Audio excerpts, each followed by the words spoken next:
Hospital administration അല്ലെങ്കിൽ health care management ഇതാണ് നിങ്ങളുടെ ഫോക്കസ് എങ്കിൽ ഈ കോഴ്സിൽ നിങ്ങൾ പഠിക്കാൻ ഉദ്ദേശിക്കുന്നുണ്ട് എന്നുണ്ടെങ്കിൽ ഇതിൻ്റെ രണ്ടിൻ്റെയും ഡിഫറൻസ് വളരെയധികം ആളുകൾ ചോദിക്കുന്ന ഒരു ചോദ്യമാണ്. ഹെൽത്ത് കെയർ ജോയിൻ ചെയ്യണോ അല്ലെങ്കിൽ ഹോസ്പിറ്റൽ അഡ്മിനിസ്ട്രേഷൻ ജോയിൻ ചെയ്യണോ?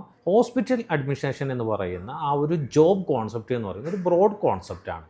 ഈ ഹെൽത്ത് കെയർ മാനേജ്മെൻറ്റ് എന്ന് പറയുന്നത് ഒരു സ്പെസിഫിക് ജോബ് റിലേറ്റഡ് ആണ്, ഒരു സ്പെസിഫിക് ജോബ് പൊസിഷനാണ്. അപ്പം ഇത് രണ്ടിലും ഇത് ബ്രോഡാണ്, ഇതൊരു സ്പെസിഫിക് ആണ്. അതാണ് ഒന്നാമത്തെ വ്യത്യാസം.